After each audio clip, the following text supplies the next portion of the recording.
Hello दोस्तों, स्वागत है आप सभी लोगों का राजस्थान एकेडमी पर। मैं प्रवीण सिंह आप सभी लोगों के साथ में। जैसा कि आप सभी लोग जानते हैं, लगातार एलडीसी भर्ती प्रतियोगी परीक्षा के लिए जो सामान्य विज्ञान का पोर्शन दे रखा है जनरल साइंस का, उसको अपन कंप्लीट कर रहे थे। जिसके अंतर्गत हम केमिस्ट्री को कंप्लीट कर चुके हैं। फिजिक्स यानी भौतिक विज्ञान का जो पोर्शन है उसके अंदर हम ऑप्टिक्स प्रकाशिकी को कंप्लीट कर चुके थे। और अब हम बात कर रहे थे विद्युत के बारे में, इलेक्ट्रिसिटी के बारे में। आप सभी लोगों को बता दूं, जैसा कि हमारे माननीय मुख्यमंत्री जी ने 3552 पदों पर जो एलडीसी भर्ती की मंजूरी दे दी है, तो ये यकीन मान के चलिए कि यह भर्ती जो है अब इसी साल के अंदर कंप्लीट हो जाएगी। अब आपके पास इसमें जो है कब एग्जाम होगा, कब नोटिफिकेशन आएगा, कितनी कट ऑफ जाएगी, क्या करना है क्या नहीं करना है, इन सभी चीजों पर डिस्कस करने से बेहतर यह होगा कि आप लोग अब पढ़ाई शुरू कर दीजिए। जब से देखो, जब भी मैं पिछले 5 से 6 साल से पढ़ा रहा हूं और इससे पहले मैं खुद सर्विस में लग चुका हूं, तो मुझे जहां तक अनुभव है कि जैसे ही किसी भी भर्ती के बारे में माहौल बन रहा हो ना, चारों तरफ से अखबार में इसने ये कह दिया या इस भर्ती पर ये आ गया ये आ गया, तो यकीन मान के चलिए कि वह भर्ती उसी 1 साल के अंदर कंप्लीट होती है। अब सीएम साहब ने जब ये कह दिया है कि 3552 पदों की हम मंजूरी देते हैं और इसकी प्रक्रिया शुरू की जाए, इसका मतलब अब जो है R S M S S B board हो चाहे आरपीएससी हो, जैसे ही किसी भर्ती के बारे में ये कह देते हैं, तो उसके बाद में वो जो है प्रोसेस में हो जाती है और नोटिफिकेशन वगैरह कभी भी आज या कल में ही जारी होना शुरू हो जाते हैं। अब यूट्यूब पर आप बार बार यही वीडियो देखें वो आपकी इच्छा है, बाकी मेरी तरफ से यही सजेशन रहेगा कि अब पढ़ना शुरू कर दीजिए, क्योंकि मेरा सिलेक्शन जब मैंने 3-4 एग्जाम्स में करवाया, तो यही मेरा अनुभव कहता है कि जैसे ही अब भर्तियों की घोषणा होना शुरू हो रही है, उसी समय से आप लग जाइए ताकि नोटिफिकेशन आने तक आपका सिलेबस कम से कम एक बार पूरा हो चुका हो। फिर नोटिफिकेशन के बाद में कम से कम 2 से 3 बार जब सिलेबस होता है, तब जाते अपना फाइनल सिलेक्शन होता है। अन्यथा तो केवल जो है ये कहने की बातें हैं, या एक जो है पंजीकृत हुए बच्चों की संख्या, जो बच्चे रजिस्टर्ड हुए हैं उनकी संख्या बढ़ाने का कार्य आप कर सकते हैं और अपनी फीस भर के राज्य सरकार के कोर्स को बढ़ा सकते हैं। इसके अलावा और कुछ नहीं कर सकते आप। इसलिए पढ़ना शुरू कर दीजिएगा। हम इससे पहले की 63 क्लासेस, 63 क्लासेस हो चुकी है। हमारा काम ऐसा नहीं है कि वैकेंसी आई तब हम ये क्लासेस शुरू कर दें और नहीं, आप लोगों को पता ही है कंप्लीटली क्लासेस चल रही है, पहले से चलती आ रही है। जब भर्तियों की घोषणा होनी भी थी, है ना, लास्ट ईयर से अपन तो इस क्लास को चला रहे हैं। 63 क्लासेस हमारे यूट्यूब चैनल पर प्लेलिस्ट के अंदर कंप्लीटली अवेलेबल है। आप देख सकते हैं, अपने नोट्स बना सकते हैं और लगातार मेहनत करते चलिए। और अक्सर मैं कहा करता हूं कि बदल जाओ वक्त के साथ, या फिर वक्त बदलना सीखो, मजबूरियों को मत कोसो, हर हाल में चलना सीखो, हर हाल में चलना सीखो। और चलिए आज की शुरुआत करते हैं विद्युत के साथ में और आगे बढ़ते हैं। कल लास्ट क्लास के अंतर्गत हम ये पढ़ चुके हैं कि जो विद्युत चैप्टर के अंदर कुछ इंस्ट्रूमेंट्स होते हैं, जैसे बैटरी है, बल्ब है, प्रतिरोध है, कुंजी है, गैल्वेनोमीटर है, अमीटर है, वोल्ट मीटर है, इन सभी के कुछ प्रतीक होते हैं। क्योंकि बार बार इनका डायग्राम हम अगर परिपथ के लिए बनाएंगे तो बहुत बड़े बनते हैं। जैसे अगर बैटरी बनाने जाओगे, अमीटर बनाने जाओगे, कितना बड़ा डायग्राम बनेगा। अब बार बार तो अपना समय व्यर्थ नहीं कर सकते। उनके लिए कुछ प्रतीक डिसाइड किए गए थे और वो प्रतीक मैं आपको बता चुका हूं। वो प्रतीक इसलिए भी याद रखने हैं क्योंकि उससे रिलेटेड जब क्वेश्चन आएगा तो आपको ये पता चल जाएगा कि हाँ, परिपथ के अंदर कौन सी चीज क्या दे रखी है। और अब आगे बढ़ते हैं, ओम के नियम को पढ़ते हैं। हेडिंग डालिएगा आज की, और ये बहुत ही ज्यादा इंपॉर्टेंट है, जिससे न्यूमेरिकल भी आते हैं।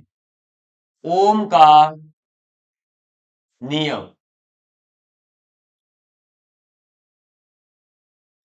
ठीक है। इंग्लिश मीडियम का यदि कोई विद्यार्थी है तो जरूर लिख ले वे ओम्स लॉ, ठीक है, ओम का नियम।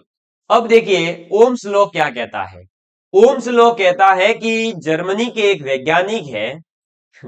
अच्छा सर, ओम्स लॉ ये कहता है कि जर्मनी के एक वैज्ञानिक है? अरे नहीं भाई, ये जो ओम्स है ना, ये जर्मनी के एक वैज्ञानिक है जिनका नाम है डॉक्टर जॉर्ज साइम ओम, ठीक है। इनका पूरा नाम क्या है? डॉक्टर जॉर्ज साइम ओम, जो कि जर्मनी के रहने वाले थे, और 1826 के अंदर 1826 के अंदर इन्होंने अपना एक नियम दिया कि कोई, मान लीजिए आपके पास एक चालक हो, मान लो ये चालक है जिसके ऊपर दो बिंदु है ए बी। ये जो चालक है, इस चालक के सिरों पर लगाए गए विभवांतर, अब ये जो ए और बी दो पॉइंट है, यानी दो एंड्स है, दो सिरे हैं, तो इन दो सिरों के बीच में जो विभव का अंतर होगा, मतलब V B minus V A जो होगा, विभवांतर जो होगा, उस विभवांतर, इस विभवांतर तथा इस चालक के अंदर प्रवाहित होने वाला करंट, धारा, विद्युत धारा, ये विभवांतर और ये धारा एक दूसरे के समानुपाती होते हैं, या डायरेक्टली प्रोपोर्शनल कह सकते हैं। क्या होते हैं? डायरेक्टली प्रोपोर्शनल होते हैं, यानी इन दोनों के मध्य क्या संबंध होता है? तो रेखीय संबंध होता है। इसका मतलब ये हो गया कि V B minus V A directly proportional है आई के। V B minus V A क्या है? डायरेक्टली प्रोपोर्शनल है आई के। समझ में आ गई बात? अब आप लोगों को बता दूं कि भौतिक विज्ञान के अंदर एक चीज याद रखना हमेशा, कि जैसे ही ऐसा साइन दिखेगा, डायरेक्टली प्रोपोर्शनल का चाहे इनवर्सली प्रोपोर्शनल का, ऐसा साइन दिखते ही आप क्या करोगे? इसको हटाने की कोशिश करते हैं। जैसे ही इसे हटाने की कोशिश करोगे तो सीधी सी बात है कि अगर आपकी लाइफ में से कोई जा रहा है तो उसकी वो जगह कोई और तो आएगा ही। इसीलिए तो कहा जाता है कि तू नहीं तो और कोई सही, और कोई नहीं तो और कोई। ठीक है, मतलब आप नहीं तो आपके सिवा, आपके सिवा नहीं तो आपके सिवा। समझ में आ गई बात? मतलब यहां पर भी यही होगा कि जब इसको हटाया जाएगा, क्या होगा? जब इसको हटाया जाएगा तो किसी और को तो लाना ही पड़ेगा, और जब किसी और को लाना होता है तो हम लाते हैं अक्सर किसको? एक नियतांक को, या एक स्थिरांक को, या जिसे अपन कांस्टेंट कह सकते हैं। और यहां पर जो ये स्थिरांक आया है वो है आर, जिसे अपन कहेंगे प्रतिरोध। क्या कहेंगे? प्रतिरोध कहते हैं। समझ में आ गई बात? और वीबी माइनस वी ए अंतर है, लेकिन अंतर किसका है? विभवों को। तो हम इसको सीधा सीधा लिख सकते हैं कि v है ये। भाई अंतर होने के बाद में जो भी क्वांटिटी आएगी वो भी तो एक विभव ही होगी, तो विभव को v से रिप्रेजेंट कर देते हैं। तो सीधा सीधा अब ये कह सकते हैं कि v इज इक्वल टू होता है I R. v is equal to क्या होता है? I R. और v is equal to I R जो है, इसी को कहा जाता है ओम का नियम। क्या कहा जाता है? ओम का नियम कहा जाता है। मुझे उम्मीद है कि आप सभी लोग इस चीज को समझ गए होंगे कि V is equal to I R क्या है? ओम का नियम है। समझ गए? अच्छे से एकदम क्लियर है? तो ओम का नियम क्या कहता है वो आपको मैंने यहां पर एक गणितीय रूप में, मैथमेटिकल फॉर्म में समझा दिया है। लेकिन अब इसकी अपन क्या लिखेंगे? पूरी की पूरी वो हिंदी में रामायण। समझ में आ गई बात? समझने की अगर बात करूं तो वो यही चीज है। बाकी तो आपको लिखना इसलिए है कि जब आप रिवाइज करो तो आपको अच्छे से समझ में आ जावे। ठीक, मैं इसको अच्छे से यहां पर जो है आपके सामने रख देता हूं, आप इसको जरूर नोट डाउन करिएगा, ये आपके काफी हेल्प करेगा। और इसको मैं बड़ा भी कर देता हूं, यदि कोई चाहे बढ़िया सा स्क्रीनशॉट ले सकता है। ठीक है, जल्दी से ले लीजिए और फिर अपन आगे बढ़ते हैं और आगे की चीजों को लिखते हैं। चलिए, तो अब आप सभी लोग लिखेंगे कि ओम्स का नियम क्या कहता है। वापस हेडिंग डालिए, ओम का नियम। ठीक, अब ओम के नियम के अंदर आप इसकी पूरी थ्योरी लिख लीजिए। उससे पहले ओम का पूरा नाम भी लिख लो, क्योंकि कई बार जब पूरा नाम आ जाएगा तो आप कंफ्यूजन में नहीं आए। डॉक्टर जॉर्ज साइम ओम। ठीक है, चूंकि आपका एग्जाम प्रतियोगी परीक्षा है जो कि आपके 12th बेस पर सामान्य विज्ञान पूछ सकता है, तो हो सकता है ये पूछ लिया जाए कि ये ओम का नियम कब दिया गया, 1826 में। कब? 1826 में। और ये वैज्ञानिक थे कहाँ के? जर्मनी के। ये वर्ष से संबंधित क्वेश्चन आए हुए हैं, इसलिए बता दिया। तो ओम का नियम डॉक्टर जॉर्ज साइम ओम ने दिया था 1826 में, और जर्मनी के रहने वाले थे। ठीक है, जर्मनी में मेरे कोई दोस्ती है नहीं इनसे, और ना ही किसी से है अभी भी। आगे आप लोग मेरे दोस्त बनवा देना जर्मनी से। आगे लिखो, किसी चालक के सिरों पर के सिरों पर किसी चालक के सिरों पर लगाए गए विभवांतर लगाए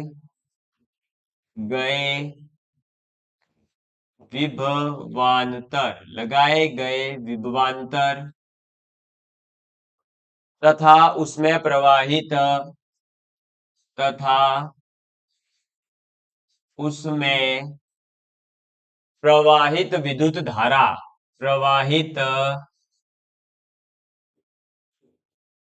विद्युत धारा के के मध्य संबंध संबंध एक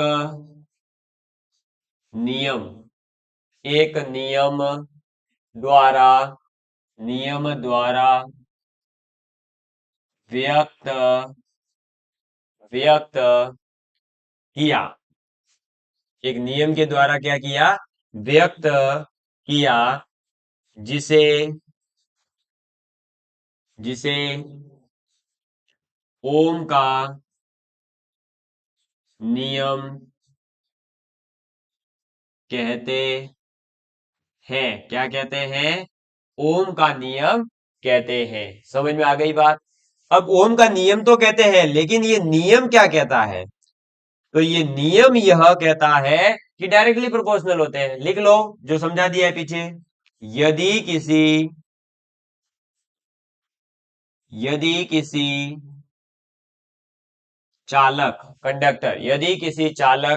कंडक्टर की भौतिक अवस्था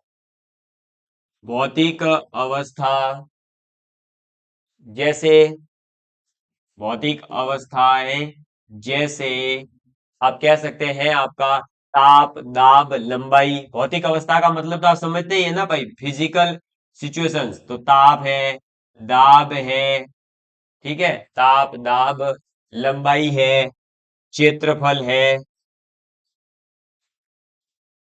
लंबाई, क्षेत्रफल आदि आदि स्थिर रहे स्थिर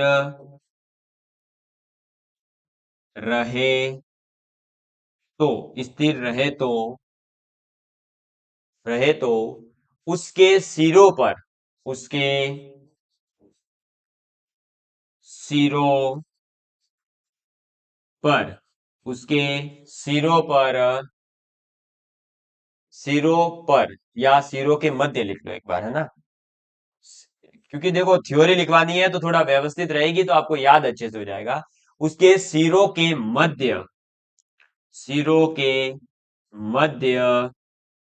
विभवांतर विभवांतर मध्य विभवांतर विभवांतर प्रवाहित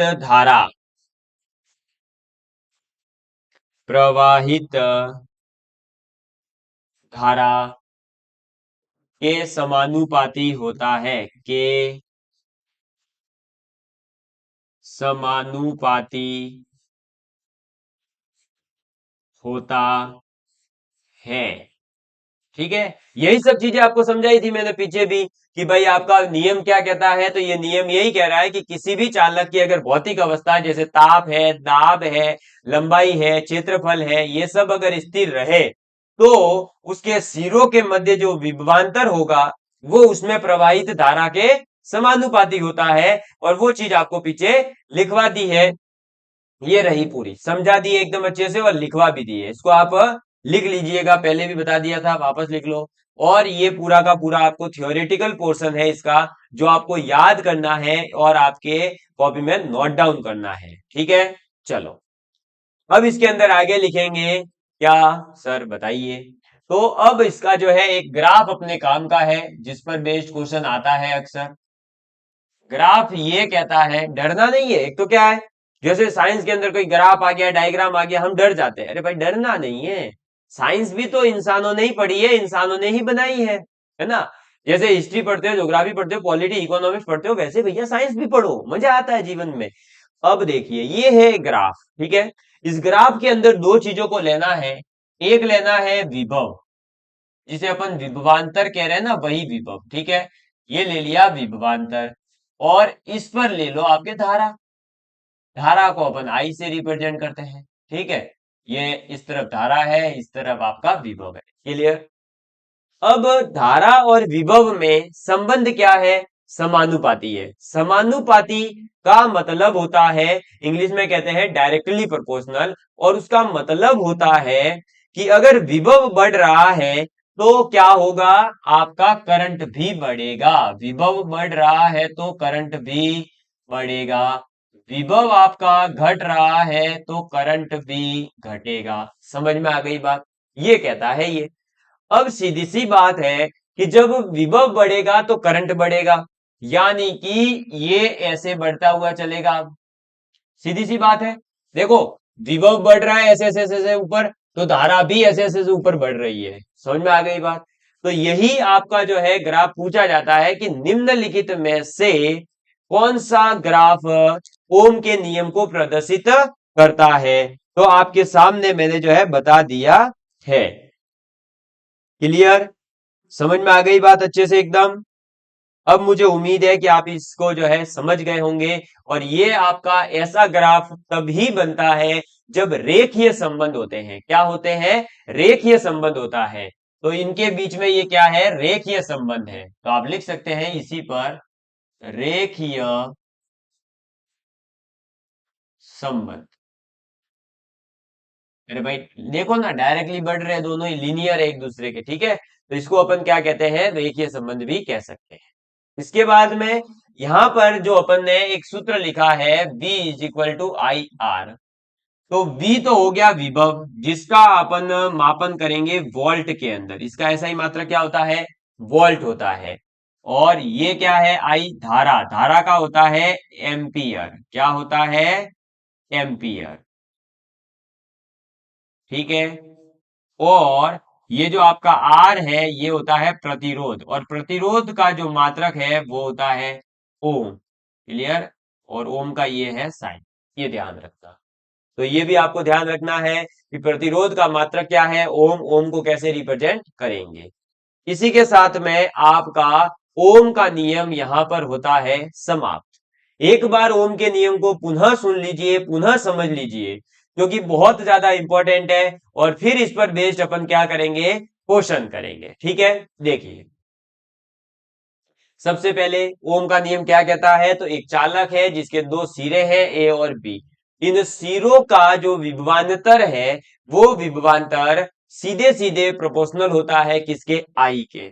और फिजिक्स के अंदर सीधा सीधा याद रखना, जब भी ऐसा साइन दिखेगा उसको हटाने के लिए वहां पर एक कांस्टेंट आएगा। ठीक, तो वहां पर जब अपने इस चैप्टर में बात करते हैं तो कांस्टेंट आता है आर, कहीं पर आएगा के, कहीं पर आता है जी, कहीं पर आएगा एप्सिलॉन, अलग अलग अलग अलग कांस्टेंट आते हैं। यहां कांस्टेंट क्या आया, आर। तो V B minus V A बराबर आ गया कांस्टेंट, ये हटते ही कांस्टेंट आ गया आर, और इंटू आई आ गया। आर है क्या, तो ये है प्रतिरोध, ठीक। और वीबी माइनस वी ए दिखा क्या रहा है, विभवांतर को। विभवांतर का मतलब अल्टीमेटली तो विभव ही आएगा। अरे भाई एक संख्या, एक राशि में से दूसरी राशि माइनस करी, आखिर में वही राशि तो आएगी वापस, तो विभव आ गया। तो विभव आ गया आई आर, ठीक। आर क्या है, तो आपका प्रतिरोध, आई क्या है तो आपका करंट, और वी क्या है, विभव या विभवांतर। यही है V equal to I R, Ohm का नियम। ये तो अपन ने समझा। फिर इसकी पूरी की पूरी थ्योरी लिख ली ताकि आपको अच्छे से याद रह जावे। अब थ्योरी में एक इंपॉर्टेंट पॉइंट मैंने ये लिखवाया है, देखिए कि ओम का नियम कब वैलिड है, जब किसी चालक की भौतिक अवस्था, जैसे कि ताप, वहां का दाब एनवायरमेंट का, और लंबाई और क्षेत्रफल, ये सब क्या रहने चाहिए, स्थिर रहने चाहिए। ये एक इंपॉर्टेंट पॉइंट आपको मैंने थ्योरी में लिखवाया है, जिसको आपको याद रखना पड़ेगा। तो ओम का नियम क्या कहता है, आपको समझ में आ गया। चलिए, ये स्थिर रहने चाहिए बस। फिर तो आपका क्या है, ग्राफ बनवाया, V equal to I R में वोल्ट है, रेडी एम्पियर है और ओम है, ठीक है। और V बढ़ेगा, I बढ़ेगा, V घटेगा, I घटेगा। ये सीधे सीधे याद रखना। अब अपन करते हैं बढ़िया सा एक छोटा सा क्वेश्चन जो आपके आया हुआ है, फिर अपन आगे बढ़ेंगे, ठीक है। देखिए, तो जल्दी से लिखेंगे अब क्वेश्चन, ठीक। ये पहला न्यूमेरिकल है जो आपके दिमाग में एक घुसा हुआ है ना, कि और न्यूमेरिकल आते हैं, न्यूमेरिकल आते हैं। अरे भाई, हर जगह से न्यूमेरिकल नहीं आते हैं, ये कोई आईआईटी का पेपर थोड़ी है। तो इसमें न्यूमेरिकल जहां आएगा वहां मैं बता दूंगा, है ना, टेंशन नहीं लेना आपके बिल्कुल भी, क्यों हो पता नहीं क्या पूछते हैं। देखो अब लिखेंगे, एक चालक तार, एक चालक तार, एक चालक तार में, एक चालक तार का प्रतिरोध, का प्रतिरोध ज्ञात करो। क्या करना है, चालक प्रतिरोध, अपने को जो भी चालक तार दिया उसका प्रतिरोध ज्ञात करना है। यदि उसमें, यदि उसमें 0.5 एम्पियर की धारा, 0.5 एम्पियर की धारा, धारा प्रवाहित करने पर, प्रवाहित, प्रवाहित करने पर, प्रवाहित करने पर उसके सिरों पर, उसके सिरों पर, सिरों पर 2 वोल्ट का, 2 वोल्ट का विभवांतर, 2 वोल्ट का विभवांतर है। समझ में आ गई बात। तो क्या बोला है कि एक चालक तार है जिसका प्रतिरोध ज्ञात करना है, अगर उसमें 0.2 0.5 एम्पियर की धारा प्रवाहित करने पर उसमें जो सिरे हैं वहां पर विभवांतर कितना आ जाता है, 2 वोल्ट आ जाता है, ठीक है। चलिए, इस क्वेश्चन को अब अपन अच्छे से समझते हुए आगे सॉल्व करेंगे, ठीक है। बढ़िया सा ब्लू पेन लेता हूं मैं, ताकि अच्छे से मजा आ जाएगा समझने में। देखिए, मान लेते हैं कि चालक तार जो है वो ये रहा, जिसके सिरे कौन कौन से हैं, ए और ये बी। क्लियर, ए और ये रहा बी। इसके अंदर क्या हो रहा है, करंट प्रवाहित हो रहा है। कितना प्रवाहित हो रहा है, 0.5 एम्पियर। ए से लेकर बी तक में जो विभवांतर है, पोटेंशियल डिफरेंस है, वो कितना है, 2 वोल्ट का है। कितना है पोटेंशियल डिफरेंस, 2 वोल्ट है। तो करंट है 0.5 एम्पियर और ए से लेकर बी तक में वोल्टेज डिफरेंस कितना है, 2 वोल्ट है। अब हमें निकालना क्या है, प्रतिरोध। हम ये जानते हैं कि ओम का नियम क्या कहता है कि V is equal to I R है। V is equal to I R है। B की वैल्यू कितनी है, 2 वोल्ट। I की वैल्यू कितनी है, 0.5। इंटू में क्या करना है, R। आपके दिमाग में आएगा कि सर ओम का नियम कह रहा था कि भौतिक अवस्थाएं समान रहनी चाहिए, स्थिर रहनी चाहिए। तो बिल्कुल सही बात है। यहां पर भी तो आपको कहीं क्वेश्चन में बोला ही नहीं है कि ताप बदला या दाब बदला या क्षेत्रफल बदला या लंबाई बदली, कुछ भी नहीं बोला है। तब आपको यही मान करके चलना है कि सब चीजें क्या है, स्थिर है। अगर ये बोल देता है कि ये चीज चेंज हुई, ये वो चीज चेंज हुई, तो वो चेंज होने पर क्या होता है वो आगे चीजें आ जाएगी, ठीक है। और आपका चेंज तक तो नहीं पहुंचेगा, इसका मुझे पता है, ठीक। तो अब ये हो गया 2, और 0.5 को लिखेंगे 1/2 गुणा आर।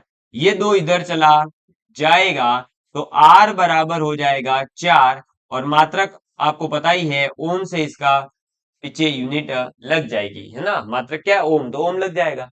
आर बराबर आ गया 4 ओम। और बस इसी टाइप के क्वेश्चन आपके पूछे जाएंगे। ये आपके एलडीसी में पूछा जाने वाला न्यूमेरिकल है, ठीक है। इसको नोट डाउन कर लीजिए। थोड़ा सा अगर आप चाहें तो मैं नीचे कर देता हूं, ये लीजिए अच्छे से एकदम इसको नोट डाउन करिए फटाफट, ताकि अपन आगे बढ़ सके। और मैं भी एक बार चेक कर लेता हूं, हाँ प्रॉपर तरीके से रिकॉर्डिंग वगैरह हो रही है, कोई दिक्कत नहीं है। चलिए अब देखिएगा, आगे समझते हैं चीजों को। तो आगे चीजें आ जाती है अपने एक एक ओम की डेफिनेशन, ठीक है। क्या समझ रहे हैं अब अपन, एक ओम क्या होता है।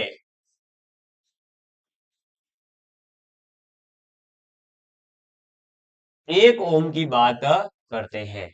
एक ओम क्या होता है। एक ओम का मतलब होता है कि कोई भी एक चालक लीजिए, उस चालक तार के अंदर मान लो ये रहा अपना चालक तार, जिसके दो सिरे हैं ए और बी। इस चालक तार में से मान लेते हैं 1 एम्पियर करंट प्रवाहित होता है। कितना, 1 एम्पियर करंट प्रवाहित होता है। और ए और बी के मध्य जो विभवांतर है वीबी माइनस वी ए है, वो आ जाता है 1 वोल्ट। विभवांतर कितना आता है, 1 वोल्ट। यानी कि किसी चालक में से 1 एम्पियर करंट के प्रवाहित होने पर या धारा प्रवाहित होने पर जो विभव का अंतर है दोनों सिरों पर वो 1 वोल्ट हो जाए, तो फिर उस तार का जो प्रतिरोध होगा इस समय पर वो कितना होगा, वो प्रतिरोध होगा 1 ओम। बस यही आपको लिखना है थ्योरेटिकल रूप में कि 1 ओम का मतलब क्या हो गया कि यदि किसी चालक तार में 1 एम्पियर की धारा प्रवाहित करने पर उसके सिरों के मध्य 1 वोल्ट विभवांतर उत्पन्न होता है, तो उस चालक तार का प्रतिरोध 1 ओम होगा। बस ठीक है। चलिए, तो ये आपने जो है अच्छे से देख लिया है। इसको मैं कर देता हूं अब ऊपर शिफ्ट, इसको नोट डाउन कर लीजिए और अब इसकी डेफिनेशन भी लिख लीजिए कि किसी चालक यदि किसी चालक में यदि किसी चालक में 1 एम्पियर की धारा 1 एम्पियर की धारा प्रवाहित होने पर उसके सिरों पर उसके सिरों पर 1 वोल्ट 1 वोल्ट विभवांतर यानी विभव का अंतर 1 वोल्ट विभवांतर उत्पन्न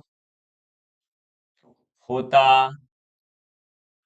है विभवांतर उत्पन्न होता है, तो तार का, सॉरी तार नहीं लिखा है ना, चालक कोई भी मान लेते हैं, वैसे तार भी एक चालक ही है। तो चालक का चालक का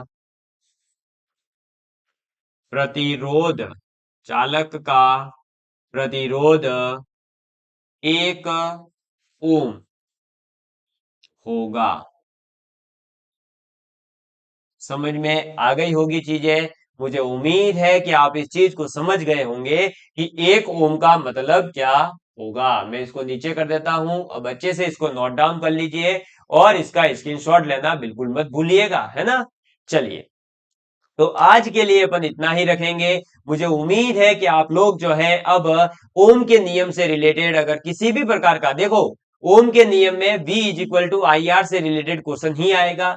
या तो V देकर के और R देकर के I पूछेगा, I और R देकर के V पूछेगा, या फिर तो आपका R और V देकर के I पूछेगा। मतलब दो चीजें देता है और एक चीज पूछता है, बस ऐसा ही पूछेगा और कुछ नहीं पूछेगा।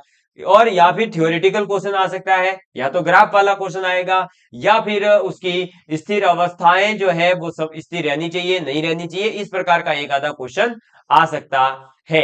समझ में आ गई बात। इसके अलावा कुछ भी नहीं आएगा, बिल्कुल मत डरिएगा। ठीक, हाँ ये भी आ सकता है कि अगर किसी चालक का 1 ओम प्रतिरोध है तो बताइए उसके विभवांतर कितना होगा। तो सीधी सी बात है, उसका विभवांतर हो जाएगा कितना। अरे उसका विभवांतर कितना हो जाएगा, तो उसका विभवांतर और जो धारा है वो दोनों बराबर होनी चाहिए। ठीक है, क्योंकि आप ये मत कह देना कि 1 ओम प्रतिरोध है इसका मतलब वोल्टेज हमेशा एक ही होगा, नहीं। आप ये जरूर कह सकते हैं कि अगर आर का मान 1 ओम है, आर का मान 1 ओम है, तो हम ये कहेंगे कि धारा और विभव का अंतर यानी विभवांतर और धारा का मान समान होगा। जो भी होगा, चाहे 10 होगा तो 10 वोल्ट ही विभवांतर होगा और 10 एम्पियर करंट होगा, 20 होगा तो 20 वोल्टेज विभवांतर होगा और 20 एम्पियर करंट होगा। समझ में आ गई बात। तो आर अगर 1 ओम है, अगर आपका प्रतिरोध 1 ओम है, तो इसका सीधा सीधा सा मतलब है कि V और I बराबर हो जाएंगे। अब ये क्वेश्चन आ सकता है कि यदि किसी चालक के लिए विभवांतर और धारा का मान समान है तो उसका प्रतिरोध कितना होगा, 1 ओम। ऐसा क्वेश्चन पूछेंगे। ठीक है, तो ऐसा प्रिपरेशन करके ही जाए। आप जूनियर अकाउंटेंट का जो मेरा वीडियो आया है उसको देख लीजिएगा कि एलडीसी के लिए अब कैसे साइंस तैयार करनी है। ठीक है, चलिए, तो love you all of you, please take care and please share with your friends. जय हिंद, जय भारत। कैसी लगी क्लास प्लीज कमेंट करके जरूर बताइएगा, और मिलते हैं अगली क्लास में। तब तक के लिए बाय बाय। और पिछले जो भी विद्यार्थी अभी नए जुड़े हैं, मैं रिक्वेस्ट करूंगा पहले वीडियो से देखते हुए आइए, पूरा वीडियो देखिए, नोट्स बनाइए और फिर अगला वीडियो देखिए। ऐसे करते करते अगर आप समझेंगे तो आपको एक अलग ही मजा आएगा। और इस लेवल पर पढ़ाया है कि आपके 50 में से 45 क्वेश्चन आप सही करके आओगे, ये मैं आपको दावा कर सकता हूं। ठीक है, चलिए मिलते हैं अगली क्लास में, तब तक के लिए बाय बाय।